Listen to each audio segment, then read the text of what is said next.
So we're at Kings Lynn for round 6 of the National Series Shootout Championship, and I have Joshua Clough here with me today, who's going to be doing the Shootout Juniors draw. So Josh is now going to do the draw for the 30 for tonight. Josh, do you want to pull the first one out? 16, please. Do you reckon it is? Wainman Jr. Yeah, I tell you. I tell you what, he must. Very good, very good. Right, ready for the next one?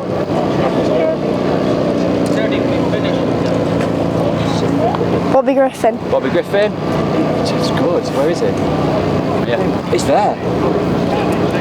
This is not a good sign. I don't know. Axel's dropped down. That's Sheffield next week. Right, it doesn't look very good. That's an Axel. Okay, you ready for the next one? Next one. Lead in that. Lee Fairhurst. Is he your favourite driver? Is it? It's good. We like. Blues in the top. I know, but I'm making conversation. I'm just filling time while I safely wait out. Yeah, Phil. I'm filling time. Cole Hawkins. Very good. Thank you very much. Are we all right, Sophie? Ready for the next one? Ryan Harrison. Okay, right, thank you very much. Hello, is happy? Come on, Jonathan. Look, 175's in the front pack. Look. Is this a bad draw so far, Matt? Are you not happy? No. Wainman Jr. Good. I think he's got some favourites, Tom. Clearly. This happens every week. Yeah, I'm clearly not live, to be honest. I don't think my car's actually in that bad. See if he puts them in there. It's got it up his sleeve, hasn't it? I lost it. Why have we never thought of that? I don't know. We should do. I was adamant myself last week. Oh no. That'll be. It puts on it. Paul Hines. There you go. Thank you very much.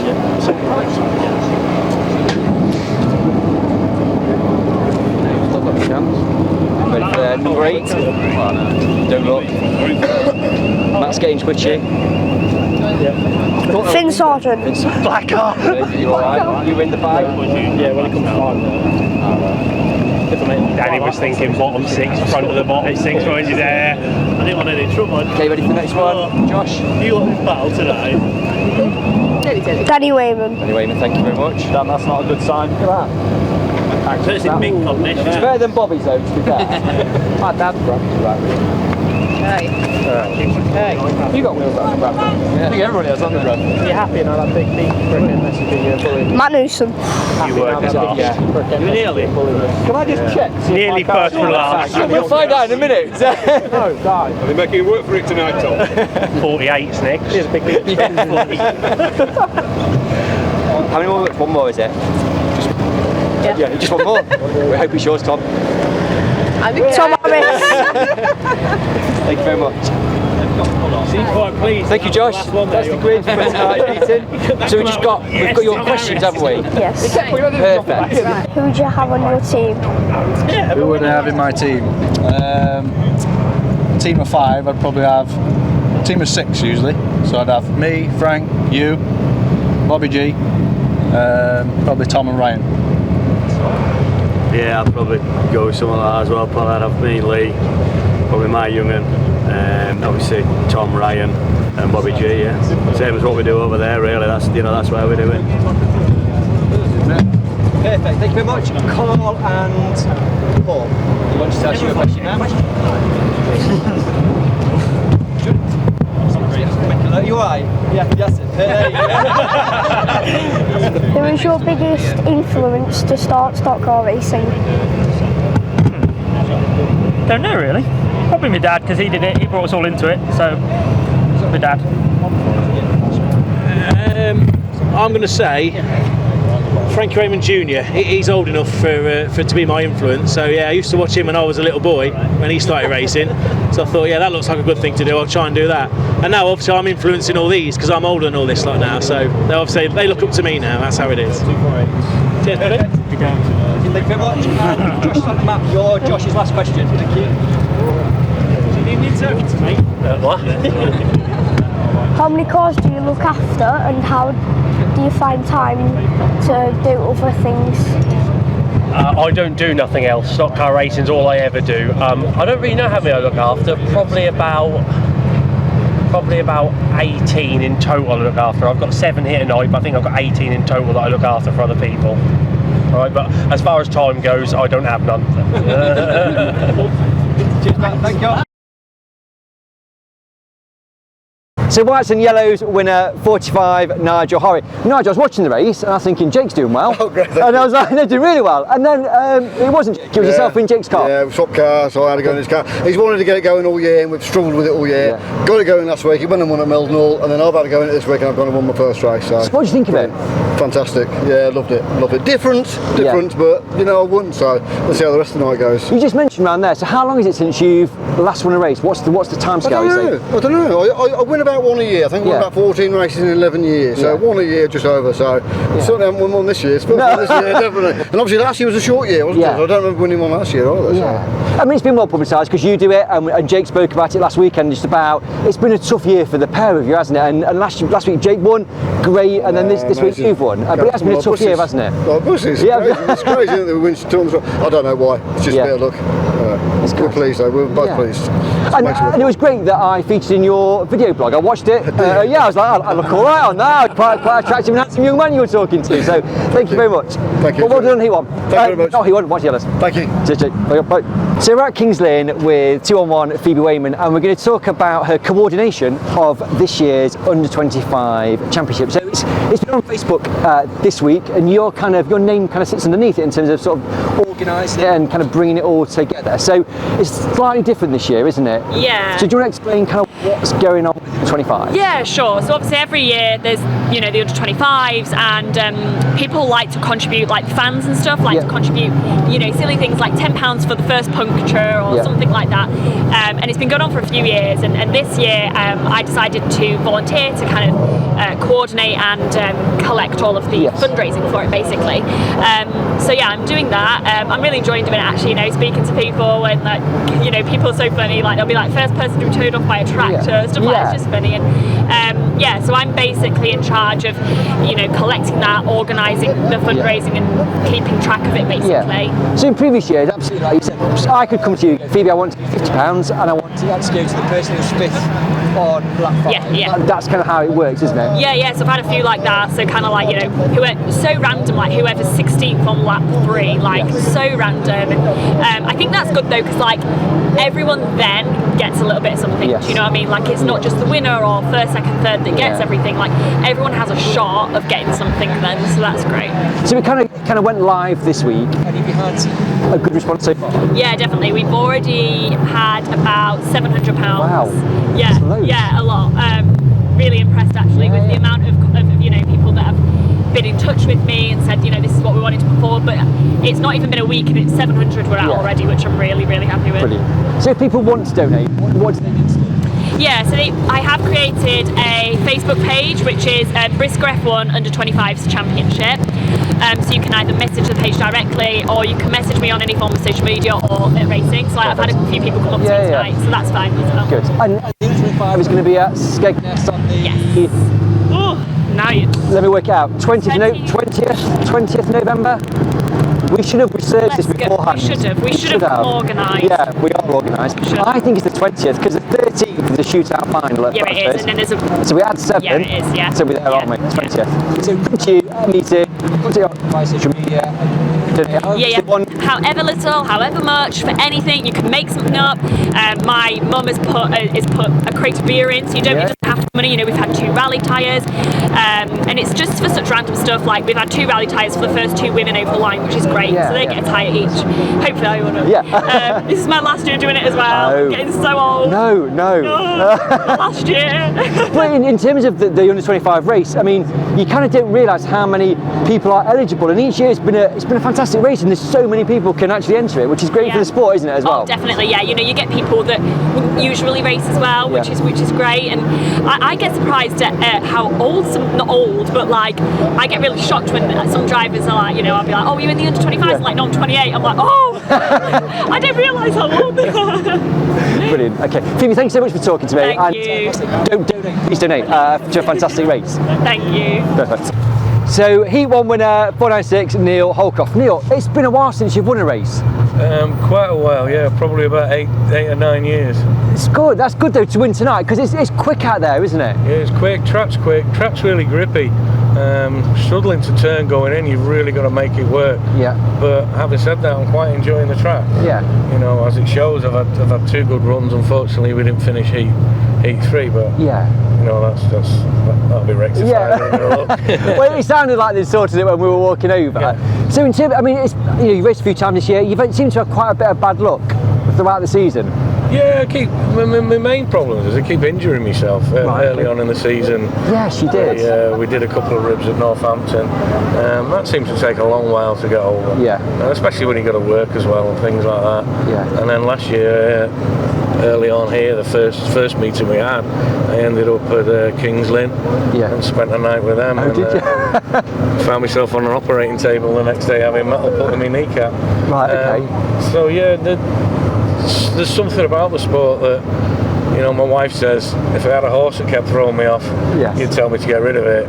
Get rid of them cars, but you just can't. They're so addictive, and I enjoy coming to the meetings, and the little lad's doing minis now, and it's such a big part of our life. It's taken over, and towards the end of the season you get a bit, I've had enough, but now you're looking at it and thinking, we'll be looking forward to next year and hopefully make some improvements and crack on.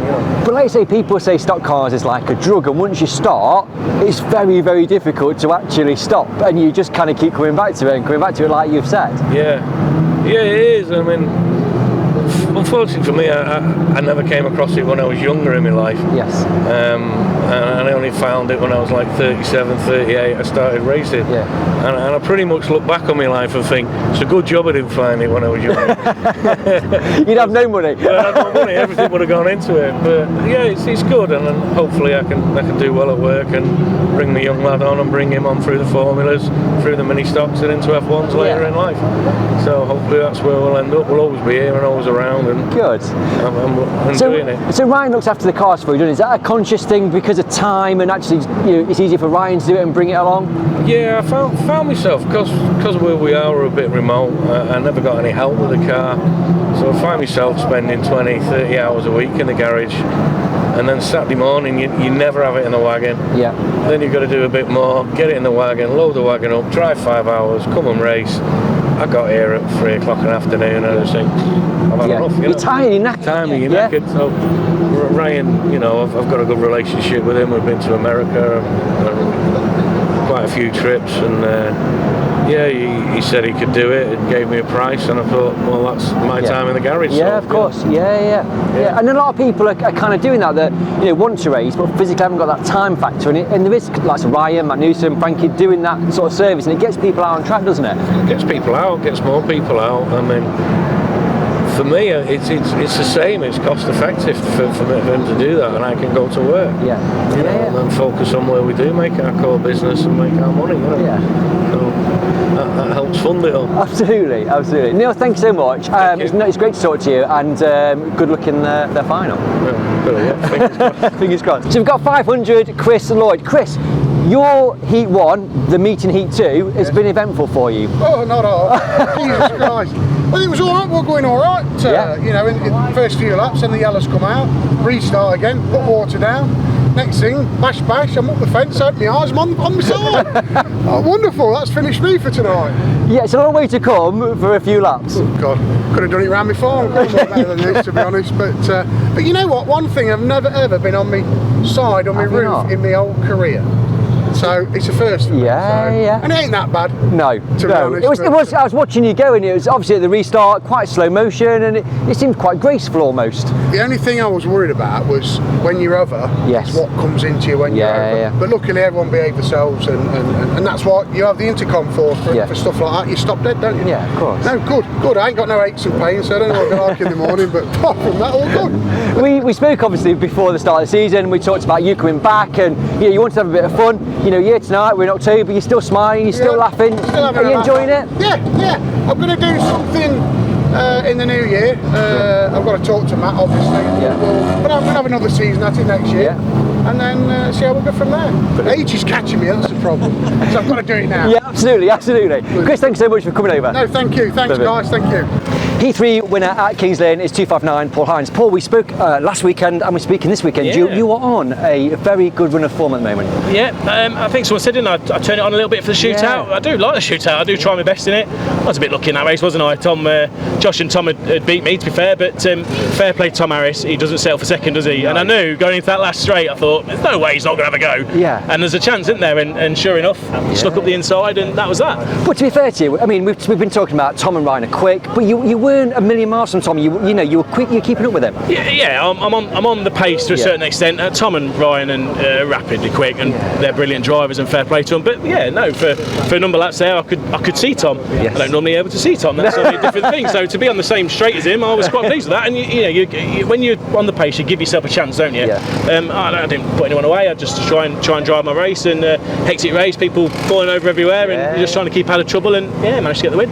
You mentioned in passing earlier on that Heat 1 you seemed to be quite sluggish, or drivers didn't seem to be getting anywhere. Why was that? The track was completely dry, so I put on some grippy tyres, a lot of grip on there. And for the first 2 laps, the car was brilliant. After that, it didn't work very well. So I think a lot of drivers got caught out. There was no water on the track whatsoever. And first bend, it was dry. I thought, wow, this is on it, and that suits probably the low grades a bit, because they tend to trip themselves up a little bit when it's wet, and the top lads can sort of come through a little bit. In that race, they were gone. You weren't catching anyone in that race. So I always felt I was going really quick, and I got 11th, I think. So, but that's the beauty of the shell race. The track changes every time. You never know what you're up against, and it's the same for everybody. So it was a good race. Brilliant. And before you go to get ready for the final, your flag waving. I mean, some people struggle waving a flag. You seem to have got a real good, like a rhythm almost. Yeah, I think if it wasn't a stock car driver, I'd probably be a marshal. I used to be a flag boy years ago. That was my thing. I didn't race minis like that, so I'd be standing waving the flag. So I've got a good wrist action. You might say. So I was going to say that, and I thought actually, a lot of people seem to be giving me. No, I don't say it. But anyway. This is a family show. That's it. Say that for the dinner dance one. That's Paul, right. thanks so much. Yeah, well done. Cheers. So at Kings Lane with 214 Ian Halton. Ian, so we were around there, and Dave says you want to talk to him. I was like, I don't know who that is. And he said, he used to race ages and ages ago. So when did you last race? So I raced from 1977 to about 1980. Okay. My first car had a Jag engine, and then I got the Kim Stevenson number 21 car that had a Buick in it, and I raced that for the remainder of sort of 3 seasons. Yeah. So I was born in '78, so I don't remember any of this. No. That's not. And so I guess why are you racing tonight then? Because it's a big gap, isn't it? It is. Yeah. Well, I'd sort of given up completely, but Harley, my son, he's had a go at karting, and he's not bad, but he's almost 17 stone, and that's not a good weight for karting. So I've stayed in touch with Briscoe watching. I moved from Lancashire down to the Midlands. We went to watching Coventry a little bit, and now obviously Northampton. So I suggested Harley have a go, where his weight isn't a disadvantage. No, I get that. I was going to say, have you kept in touch with the sport? Because obviously that's a big gap, isn't it? There was a big gap where I didn't go much. Work, marriage, divorce. Life. Yeah, exactly. It gets in the way, doesn't it? And so why did you stop sort of the 3 seasons, and what was the kind of reason for stopping sort of back then? Again, really, I got made redundant. 1980, I lost my job, so that obviously put paid to that, and then never really got going again after that, to be honest. I mean, it's 40 odd years ago. Back then I had no money and no idea, and nothing's really changed. So how did you find it tonight? Obviously, like I say, big gap. So what a big difference? It seems quite a lot faster, if I'm honest, whether it is or whether I'm just getting older, but it seems quite fast. Yeah. And slightly rougher than I remember it. Yeah. But okay, good. Good. Yeah, I'm glad I came back on shale because I like the sideways side of things. Yeah. So yeah, I quite enjoyed it. And is tonight just a one-off? Probably, yeah, I think it probably will be. We're focusing on Harley's racing. Unfortunately, tonight we were supposed to race together. Yes. But unfortunately, we had a problem with Harley's car. Yeah. We changed the diff, but we still had a problem, so he missed out. So maybe next year I'll mention another one off Matt, so we can race together. Yeah. Just father and son. Absolutely, absolutely. Because you're never going to do it again, are you? Do you know what I mean? In terms of like that opportunity, you need to kind of make the most of it. We've spoken about Matt before, and it's great that Matt does what he does because he gets people like yourself out on track. Absolutely, yeah, he's fantastic. I mean, we bought the car, so we bought Harley's car and rented the one for me tonight. And even though we bought it, he still gives us a lot of support. Nothing's too much trouble for him, even though he's got 5 rented cars here and he's busy. Nothing's too much trouble. You know, he was on his hands and knees doing my kingpin earlier, so you can't get better than that. No, of course you can't. Of course you can't. Thank you so much. Thanks for coming over. It's great to talk to you. And when are you going out in the final national? Apparently, it's all comers in the final, so I'm going to go out in that. And then, God willing, I'll be out in the Grand National as well. Absolutely. So it's going to be busy in the final, I think. I think it's going to be busy. Feels like it's going to be busy. May as well go in it. Ian, thanks so much. Cheers. You're welcome. Cheers. So at Kings Lynn with 414 Harley Halton. Harley, you started racing Formula 1 this year. You've been speaking to your dad. So kind of coming into Formula 1, was it, I want to do it? Was your dad a bit like, I think you should do this? Well, as Dad used to do it when he was younger, I thought we've, since he's finished with it, we've sort of kept in touch. And I didn't do mini stocks, but because the reason for it was because they don't go sideways. That's why I didn't want to do